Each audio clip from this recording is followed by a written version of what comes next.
Hello, nerds for humanity. We are in the day after the travesty of the Biden meltdown last night, where he basically pooped the bed and really screwed up.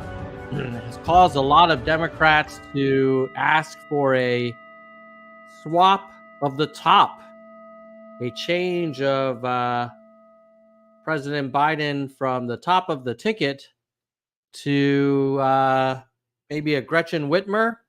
Some people say Gavin Newsom. Some people like Shapiro. Some people say anyone.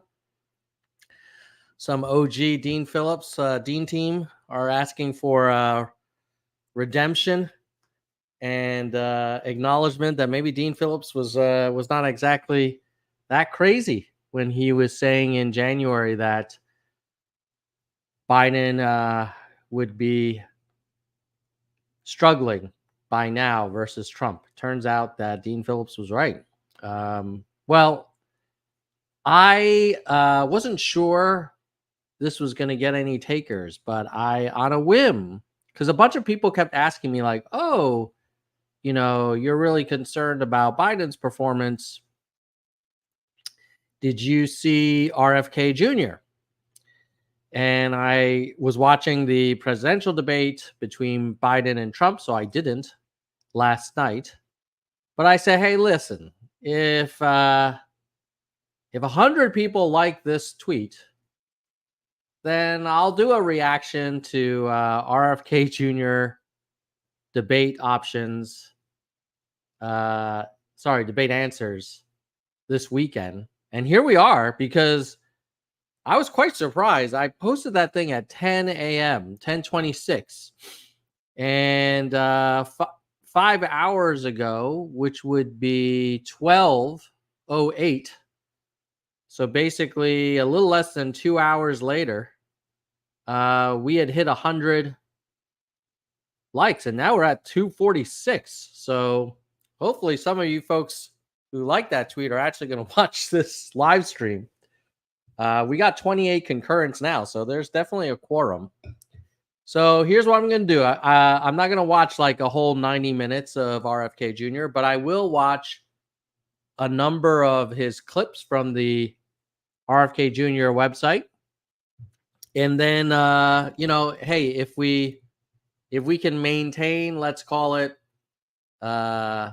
get up to like 50 concurrent viewers, I'll just keep doing them. I think he has a lot of clips available on his site from his version of the debate. Let's see, on the I'm looking at the RFK Jr. YouTube site, the YouTube channel, and it looks like there's 1, 2, 3, 4, 5, 6, 7. Okay, I think we could probably do all 7 actually. Let's just do it. And in between each answer, I will give my honest reaction.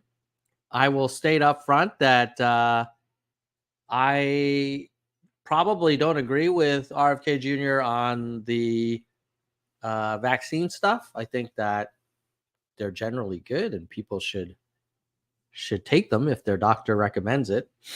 And I for sure don't agree with him on Gaza. But you know what? Like, we're choosing between imperfect candidates. You're never going to have a candidate with whom you agree on everything 100%. So let's just see what RFK Jr. has to say. Before we do that, Vaughn says, Redeen. I love it. You may have coined a new term there, Vaughn. Appreciate it's good to see you. Hey, Mickey. We got some members, some Nerds for Humanity members in the live stream. Okay. So before we do that, I will play a maybe just a little bit of some highlights from last night's Trump-Biden debate, in case you missed it or you've blocked it out. We'll quickly take a look-see. what I'm going to do is fix the tax system. For example, we have 1,000 trillionaires in America. I mean, billionaires in America. And what's happening? They're in a situation where they, in fact, pay 8.2% in taxes. If they just paid 24%, 25%, either one of those numbers, they'd raise $500 million, billion dollars, I should say, in a 10-year period. We'd be able to wipe out his debt. We'd be able to help make sure that all those things we need to do, childcare, elder. By the way, you know how Andrew Yang was really good with statistics and facts and figures? I think the opposite of Andrew Yang is Joe Biden, actually. Care, making sure that we continue to strengthen our healthcare system, making sure that we're able to make every single solitary person eligible for what I've been able to do with the with the COVID. Excuse me, with dealing with everything we have to do with. Look, if we finally beat Medicare. Thank you, President Biden. Just going back to Ukraine for 1 second. All right. So, I mean, I guess we should watch one answer from Trump since we showed Biden's worst moment. By the way, what do you think Trump was thinking when Biden was just like stabbing himself in the face last night? I'm thinking Trump is probably saying like, don't smile. Do not smile. But he must have been dancing a little jig in his head. But let's see. We'll see a little bit of Trump, and then we're going to go straight into RFK Jr. We have an ocean separating us. The European nations together have spent 100 billion, or maybe more than that, less than us. Why doesn't he call them and say, you got to put up your money like I did with NATO? As far as Israel and Hamas, Israel's the one that wants to go. He said the only one that wants to keep going is Hamas. Actually, Israel is the one, and you should let him go and let him finish the job. He doesn't want to do it. He's become like a Palestinian, but they don't like him because he's a very bad Palestinian. He's a weak one. President Biden. Okay, so this is a good reminder how Trump was not exactly Winston Churchill last night, but he delivers it with like a degree of energy. He has a little bit more color in his face, and he was for sure more coherent than Biden, even though in many ways both of them were fairly incoherent. So that's just a little refresher.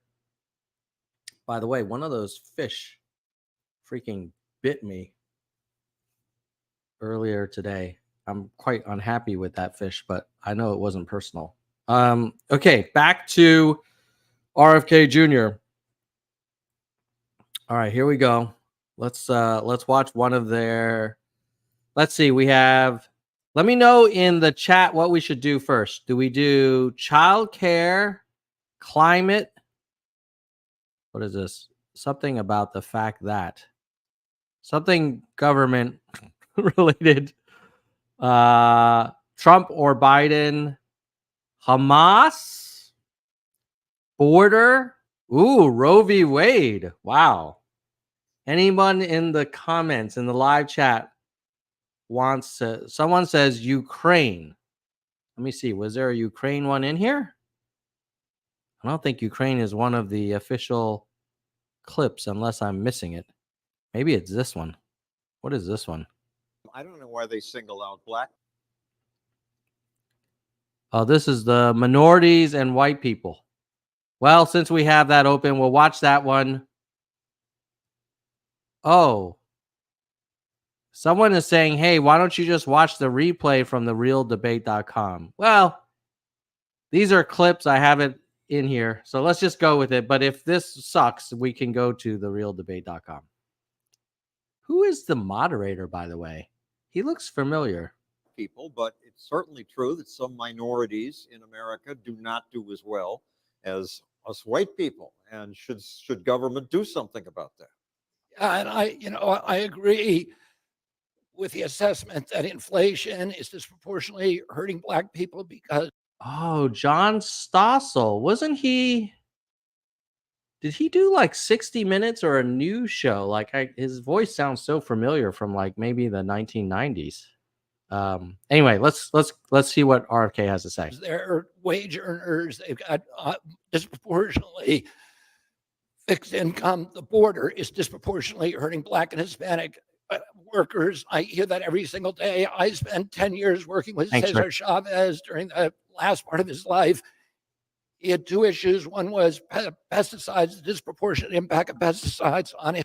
Okay, I'm going to let him finish his answer, but I will say right off the bat that Biden is a terrible communicator because he forgets things and he forgets what he's talking about.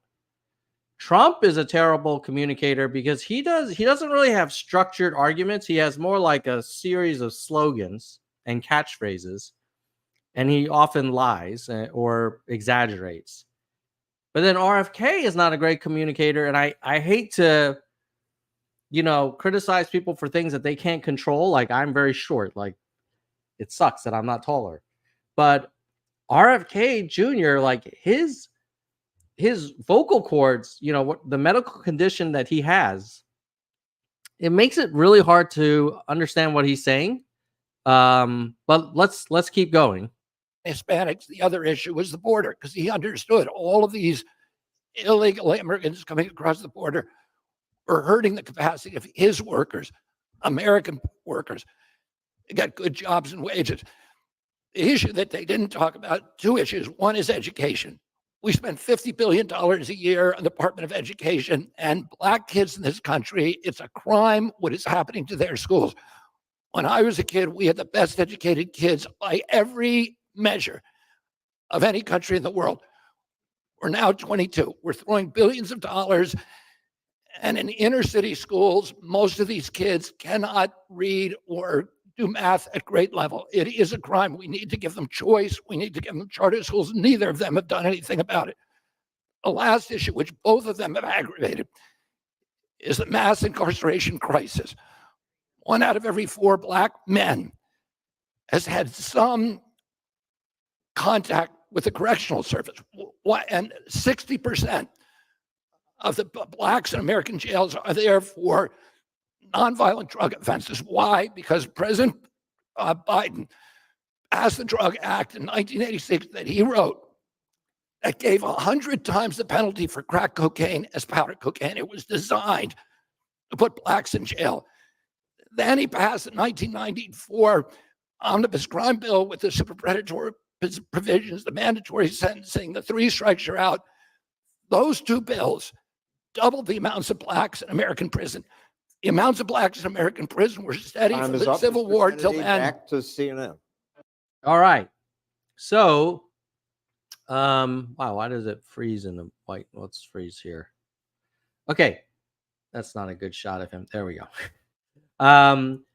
So what I took away from his argument or answer around the racial disparities was he started off with something about the border, but I didn't really grok that one. But I definitely heard the poor quality of education. I think we would all agree that our education system could be much better. And then I think the second thing was the mass incarceration, like with the crack cocaine being treated differently than the Wall Street kind of like more expensive powder cocaine. So I kind of, on this one, like I kind of feel like, yeah, he has good points. He has specific facts, and he has a clear point of view, which is probably more than I can say for what I saw from Biden. And I actually think he's probably more into policy than Trump is. I think Trump is more into bragging about how good things were under him and how bad things are under Biden. But at least RFK, it seems like he's trying to get closer to like cause and solution, maybe. So, yeah, decent job on that answer. Let's see. I would love to hear his thoughts on Hamas and Israel, and I will speak and disclose that I am very much in favor of an immediate ceasefire and a suspension of offensive weapons support to the IDF and Netanyahu. until there is another attack. If there's another attack on Israel, of course, Israel must respond, but it should be proportionate. So there was one attack on October 7th.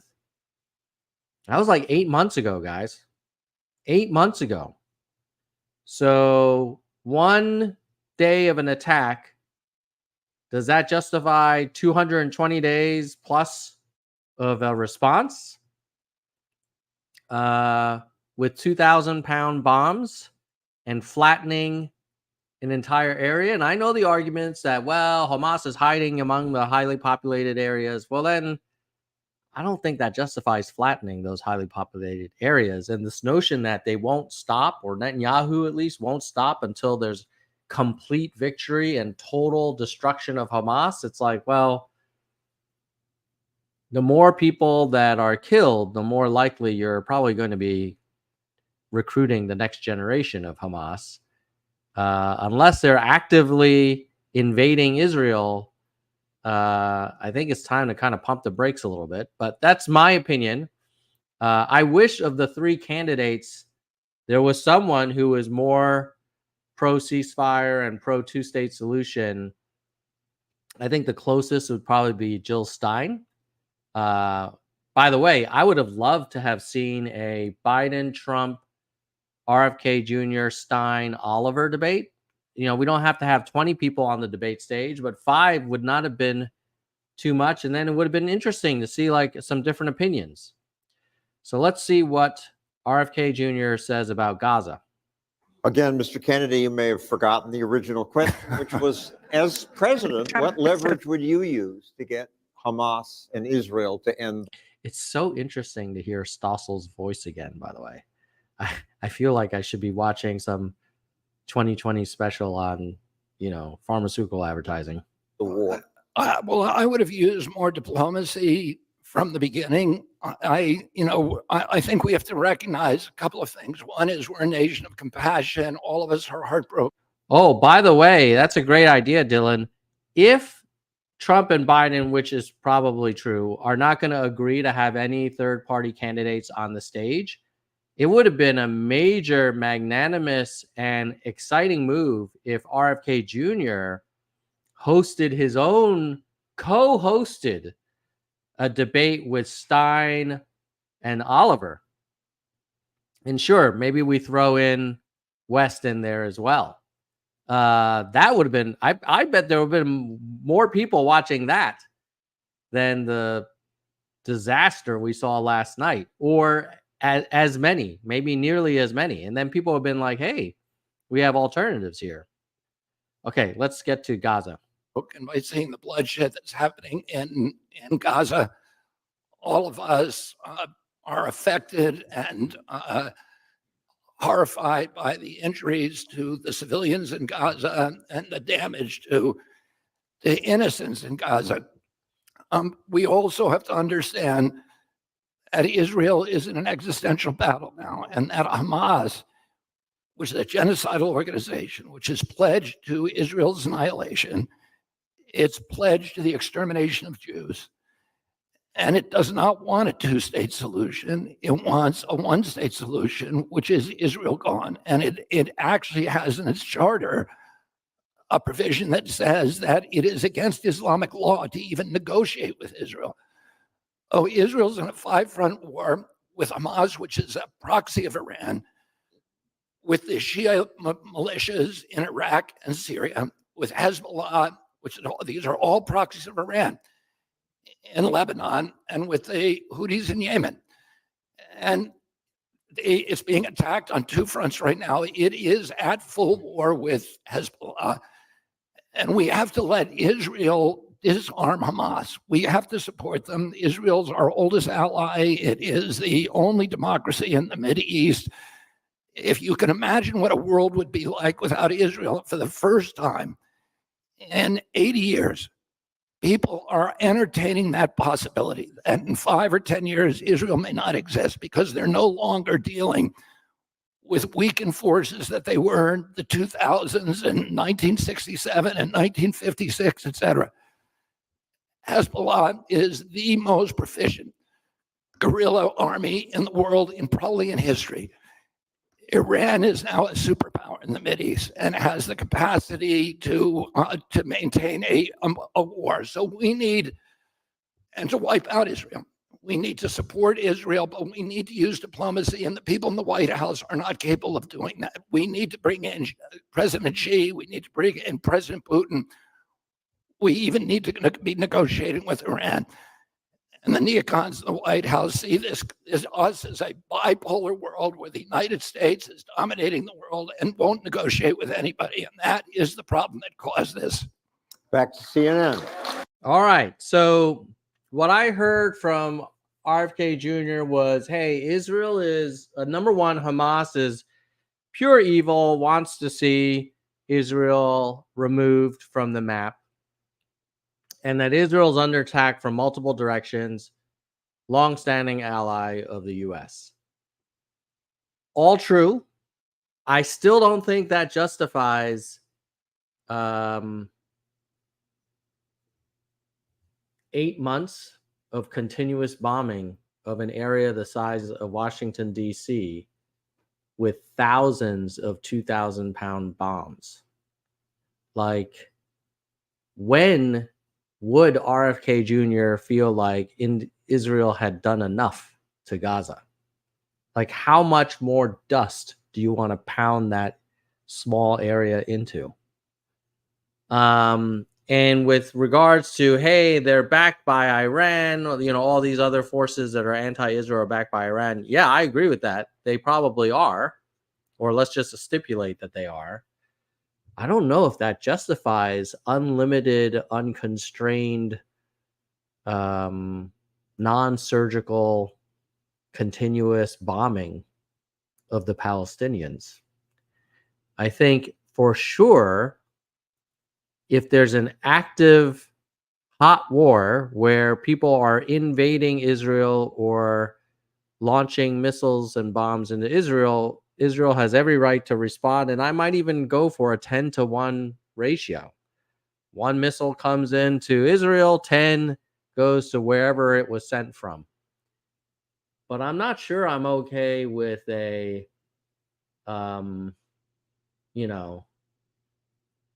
200-to-1 ratio.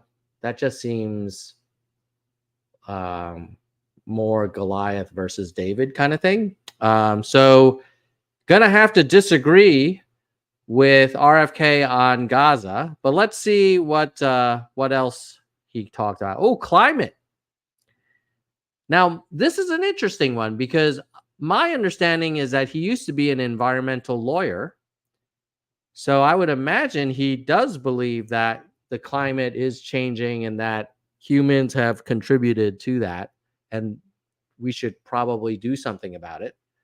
But let's see what RFK says. By the way, a lot of RFK supporters are against forever wars. So I'm surprised that they're okay with his position on Israel, because it sounded to me like he's like, hey, as long as Israel wants to bomb the crap out of the Palestinians, like, we're all in on it. And that just seems like another forever war to me. But let's hear him on climate. This is your specialty, but I object to CNN's biased question. Would you take any action to slow the climate crisis? That assumes climate change is a crisis. So do you think it is? And what would you do? I think that climate change, first I want to say this. There's been nobody who's ever run for president of the United States and gotten anywhere. Well, let's say, I'll even say it more definitively, who has a strong environmental record and a larger commitment to the environment than I do. It's what I've been doing for 40 years. I believe climate change is existential, but I don't insist other people believe that. And I think I focus, and I've always focused on market-based solutions, which I think are the most efficient, eliminating subsidies for the energy industry, particularly carbon. We give carbon $5.2 trillion in subsidies a year, and creating a national grid system that is robust enough to do long-haul transportation of electrons. And we turn every American into an energy entrepreneur, every home into a power plant with the cheapest, most efficient forms of energy. The market, we need to start by protecting habitat, our air, water, wetlands, soils. That's the most important thing you can do from climate. It's almost altogether ignored. President Biden's program, which is the Inflation Reduction Act, does a few good things, but the bulk of it is large subsidies to the oil industry and to BlackRock and other really sinister corporations, or carbon capture, which is a boondoggle. Carbon capture is a boondoggle. We should not be funding it. We should not be encouraging it. We shouldn't be encouraging any kind of geoengineering of that kind. We should be focusing on restoring our soils, doing regenerative agriculture, protecting our air, our water, our wildlife, stopping the carbon discharge from coal-burning power plants, which are causing $500 billion in respiratory injuries annually, poisoning every freshwater fish in our country with mercury. Sorry, your time is up. Back to CNN. Interesting. Okay. So I think on the environment, what I heard were two things. One is he's not down with carbon capture, which I understand that argument, which is like, hey, look, don't just try and poison the earth and then try and take it back. Just stop poisoning it. Fair enough. I was also surprised that he took such a strong and clear position against coal. So a lot of the RFK Jr. supporters who might have been MAGA, I would imagine, would find that a little bit unsettling. But I'm all for it. I'm all for reducing burning fossil fuels. And then he was talking about new sources of energy and regenerative agriculture. So he might be the most environmentally friendly, aside from Jill Stein. But of the other two, he's probably stronger on the environment for sure than Trump. I mean, I don't think RFK Jr. is a drill baby drill guy.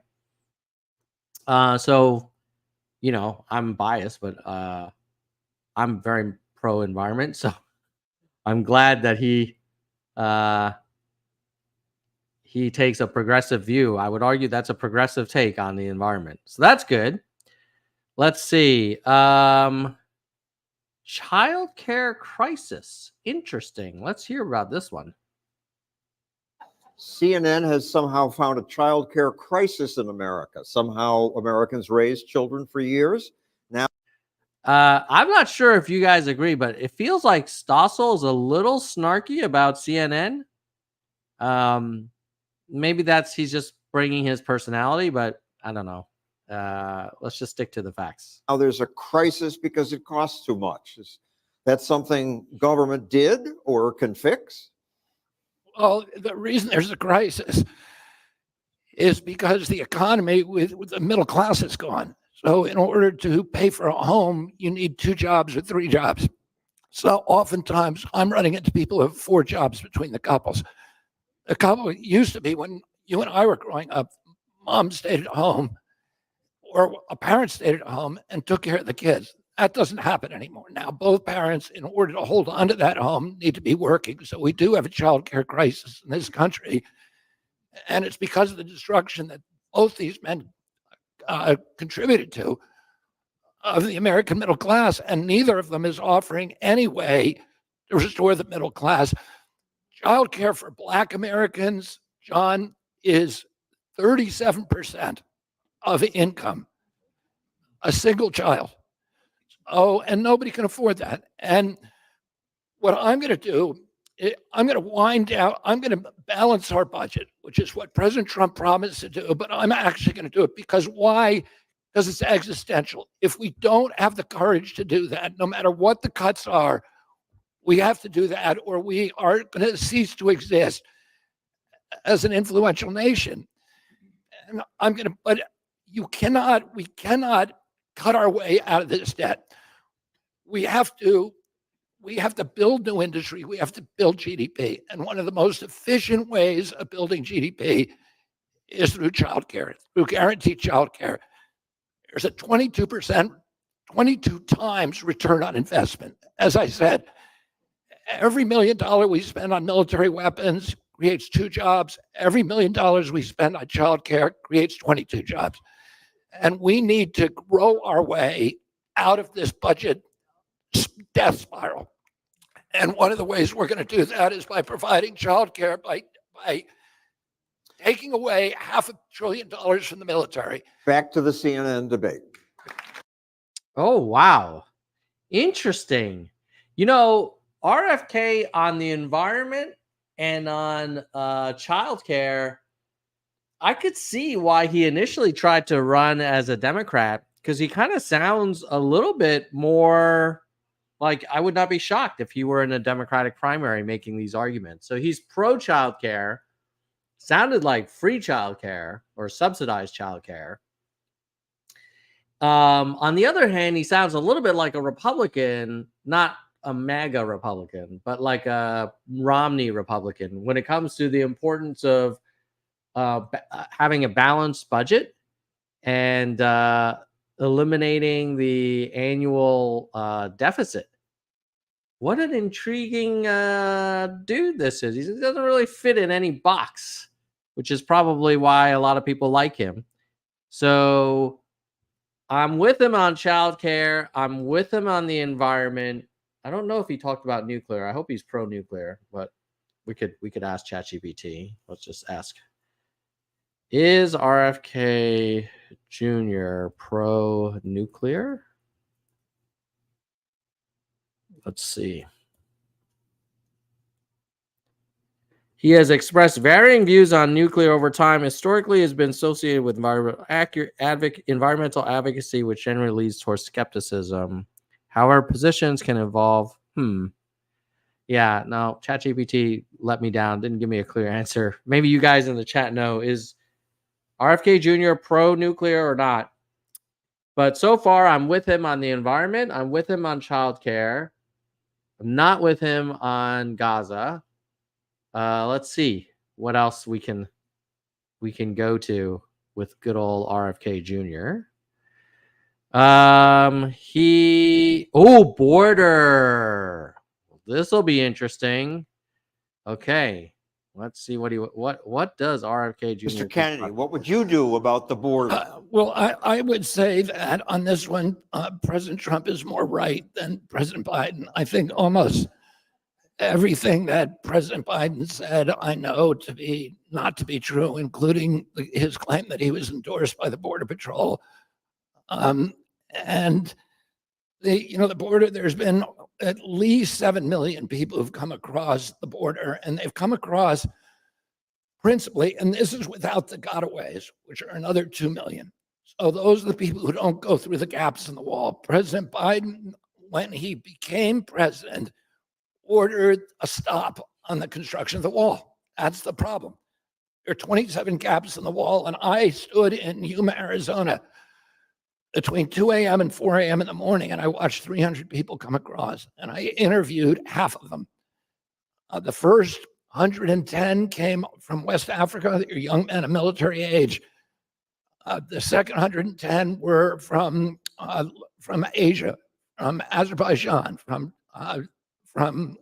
Nepal, from Tibet, from Bangladesh. Most of them were from China. None of them, only 2 people the entire night that I interviewed had asylum claims. Only 2 people, and they were both from the only people from Latin America, from Colombia and Peru. I think what President Trump is saying, I don't know how many terrorists have come across. I know the Border Patrol is extremely worried about that. And what's happening is not sustainable. President Biden ordered the deconstruction of fences, the censoring systems were taken down. I can't tell you why. The long distance cameras were taken down. The night lights were taken down. So there was some decision in the administration to open up the border. And then the 2 laws that were changed under President Biden, and this is the day that he came in, the catch and release law, and Time is up. Sorry. Back to the CNN debate. Okay. So I'm with RFK Jr., I guess and a little bit of Trump, although Trump makes it so divisive and emotional. But I think RFK Jr. takes a little bit more of a logical approach to the crisis at the border. He acknowledges that it's a problem and that we need to get it fixed. And I think with Biden, it was sort of like a recent discovery for him, even though he was president for almost 4 years. Now I guess Harris was the czar for the immigration stuff. And I guess Mayorkas, yeah, they were not exactly getting straight A's on the border. So far, I'm with RFK on childcare.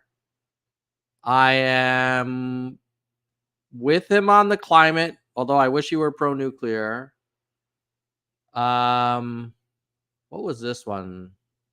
What was this one about? I don't know why they single out black people, but Oh, it's certainly true. That's on the racial disparity, yeah, I'm kind of with him because he was talking about education and criminalization.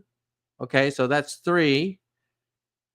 Not with him on Hamas, on Gaza. Of course, everybody's anti-Hamas, but it's a question of like, do you have the right to flatten Gaza? Which I think he gives IDF the right.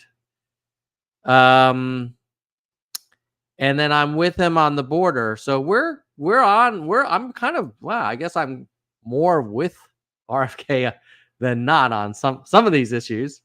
Maybe the RFK YouTube channel has picked the clips that are most likely to align with center left people like myself. But let's see what he says about Roe v. Wade.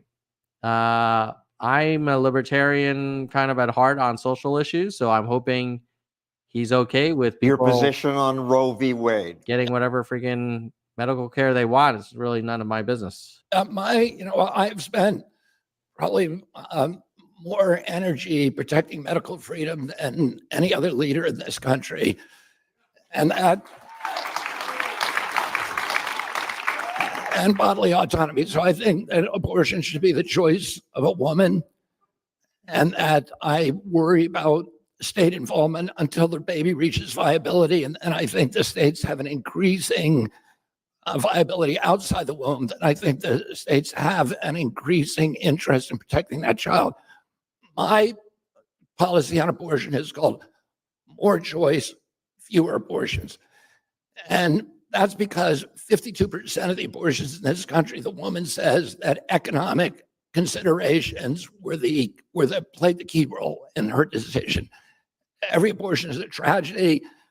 Many women don't want to have abortions. Over half of them have them because they do not believe that they can care for that child for financial reasons.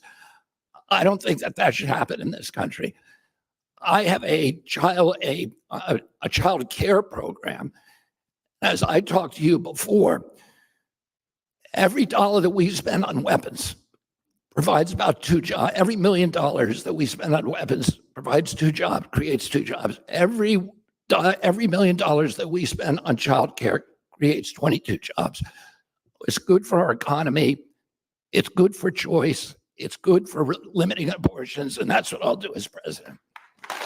Okay, interesting. So I'm hearing that he's pro-choice.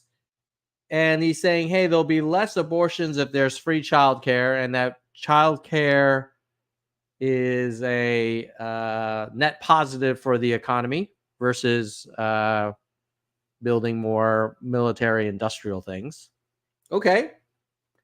Yeah, I think I'm down with that. Wow, we're so far I think the only thing where we disagree is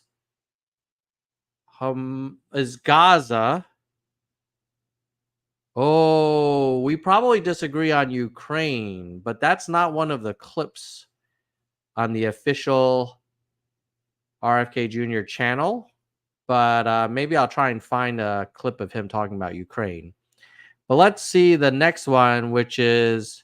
Let me ask, of these 2 gentlemen, who would be worse as president? I mean, I think you put your nail on that. You put the hammer on that nail perfectly. 70% of the American public say they don't want this contest because neither of them Neither of them are running on the things that are absolutely critical to Americans right now. The only thing they have, the only argument they have is be scared of that other guy. He's a felon. He's a bad guy. He's going to destroy the republic. They're running on fear. If Americans want to vote out of fear, they're going to vote for these guys. If they want to vote out of hope, they're going to vote out of me. Because I want to talk.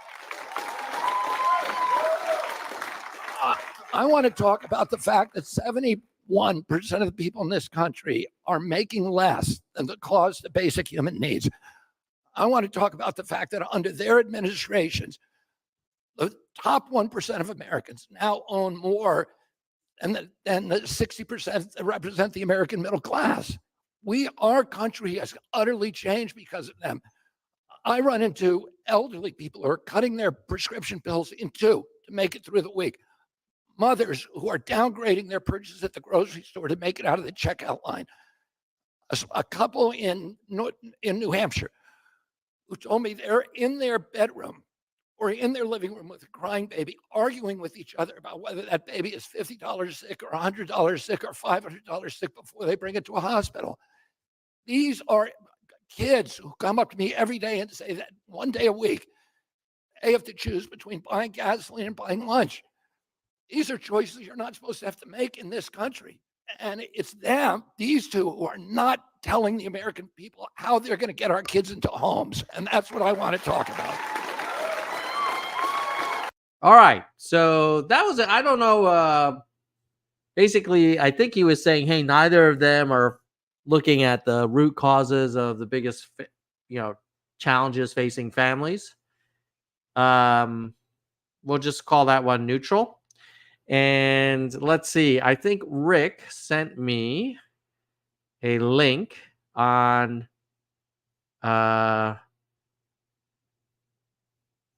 Ukraine. So let's hear Ukraine now. His opening bargaining position. Remembers it was a good one. You say you want to negotiate with Putin. What if Putin says, just let us keep the territory we have and don't have Ukraine join NATO? Yeah, see, okay, just to disclose my own views on this, I do not think it's okay for a country to invade and occupy another country. Don't think that's cool. And if the invaded country wants to defend itself, I think other countries should support that invaded country. But let's see what RFK Jr. says about this. That is Putin's right now, his opening bargaining position. Putin has been asking to settle this war from the beginning. In fact, he agreed to two separate treaties, the Minsk Accords in 2019, which Zelensky ran in 2019 and ran promising to sign the Minsk Accords. And really the only thing Putin wanted was to keep NATO out of the Ukraine.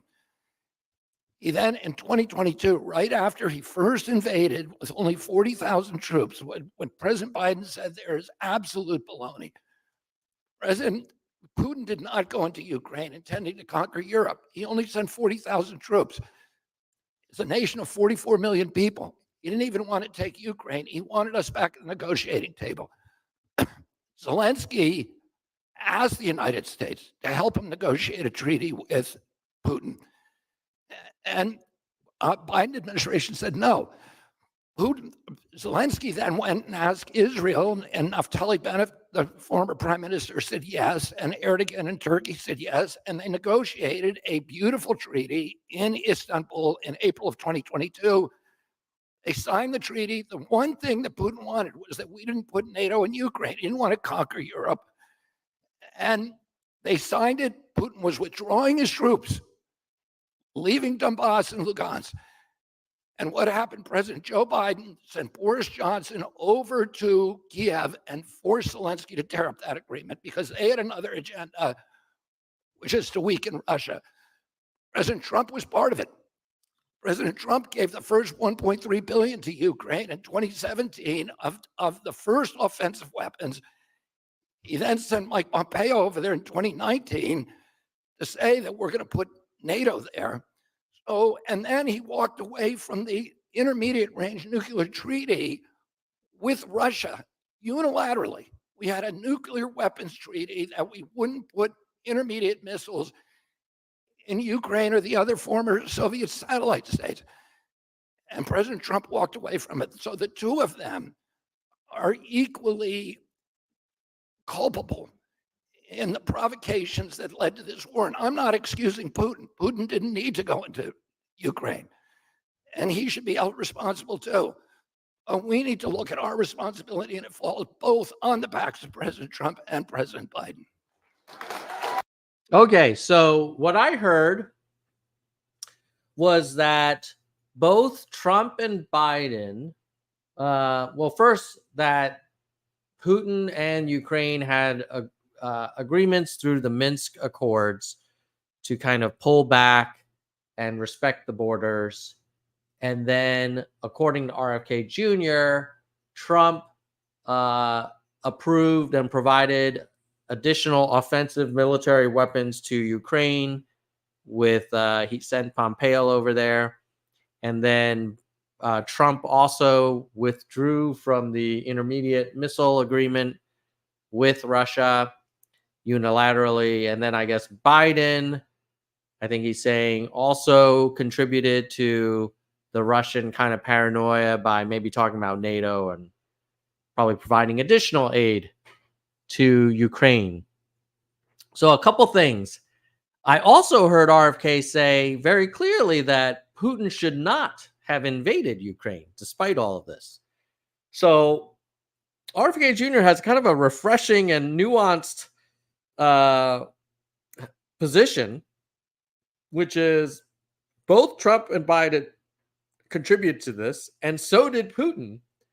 Now, what I didn't hear was, now what? Well, now, okay, you may not have liked what Trump did by arming Zelensky or by walking away from the intermediate missile agreement with Russia. You may not have liked that Biden provided additional aid to Ukraine and talked about them entering NATO. And you may not have liked that Putin invaded Ukraine. But now what?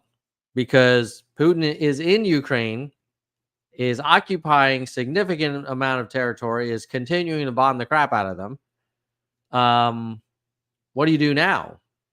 I think we know what Trump would do, which is he would roll and basically let Putin keep whatever he has. And I think Biden would continue to fund Zelensky and Ukraine's defense. Not clear from the answer that we got here what RFK Jr. would do. He did a good job in his answer explaining some of the causes of the conflict, but I didn't really get the, hey, if you were president, what would you do? So can't really say if I agree or disagree with him on this one, but here's what I'm going to do now. I'm going to Rick is like the RFK Jr. expert here. So Rick says, in interviews, he stated he'd attempt to negotiate a ceasefire in exchange for assurances that NATO would not incorporate Ukraine. Yeah, ceasefire, and then Russia gets to keep like whatever it is, like a quarter or a fifth of Ukrainian territory. Like, I don't know.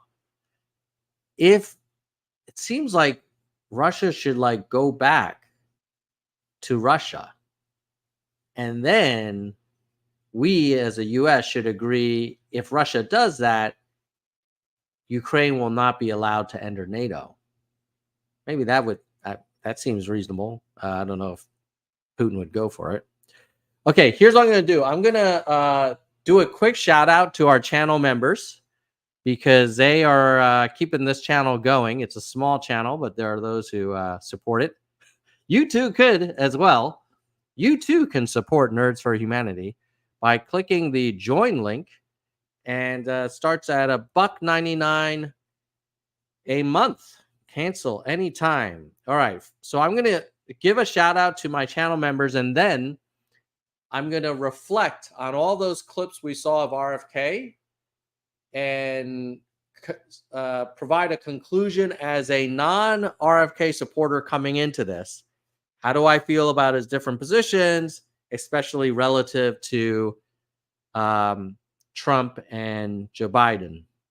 But first, let us thank our members because they are paying for the software that I'm using to stream this to YouTube and Twitter. They pay for the hosting fees for our audio podcast. So if any of you guys listen to audio podcasts, you can find that wherever you listen to it. Just search for Nerds for Humanity. That's paid for by our members. And now I also have a Substack, which is kind of like an email newsletter, and I summarize the key points, and I'll show you guys that in a second, but it's pretty cool. Actually, before I forget, why don't I just show you right now? So if you go to nerdsforhumanity.substack.com, you'll see here my top takeaways from last night's debate, and I'll probably do another Substack on RFK Jr. So just go to nerdsforhumanity.substack.com. It's free. You can just subscribe, and you can get, because sometimes people don't have like an hour to watch my entire stream. So now you have the Substack. Okay, let's go back to thanking our members. Soldier One is our senior vice president. We do have a slot available for our executive vice president if you want to be a super supporter. Next level VPs, we have Kristen Slevin and Bike. Kristen's been with us for 53 months. Bike 44. And Soldier One, 50 months. So next level down is Hardcore. Gene, David, DK, Jackalego, Mr. History, Mona, Vaughn, Yang, Dean, Galessa, J. Parent, Dana, Jason, Daniel, Jeremy, Mickey, Yoda, Jackson, Unkiyu. And then our entry level starts at $1.99 a month.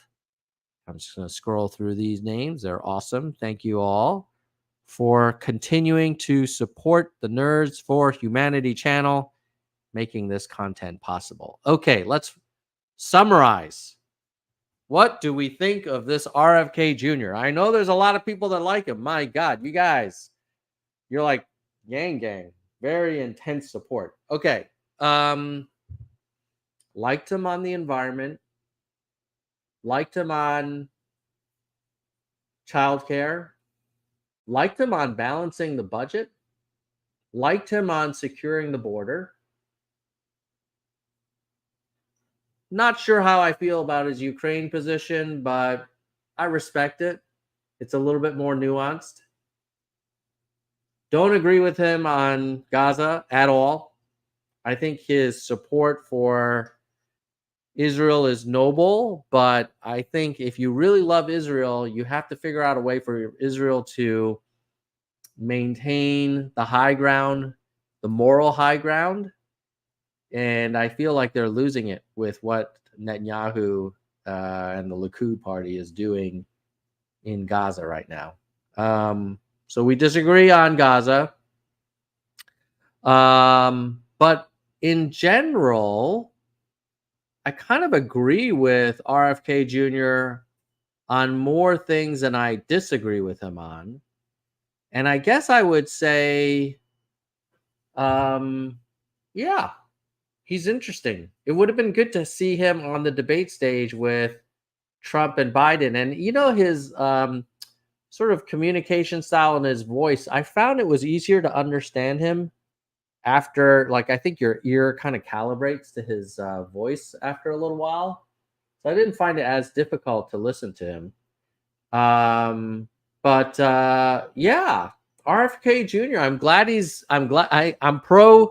I'm pro-choice, not only for abortion, but I'm pro-choice on presidents, and I want more choices. So, yeah, thanks everybody who nudged me to cover RFK Jr. a little more. Probably would disagree with him on vaccines. So probably vaccines in Gaza and nuclear. But, you know, on most of the other stuff, I think we might agree. So that's kind of cool. I'll keep an eye on him. And hopefully RFK Jr., Jill Stein, Chase Oliver, and Cornel West, maybe they can do their own alternate debate with all of them on the stage together in the next couple of weeks.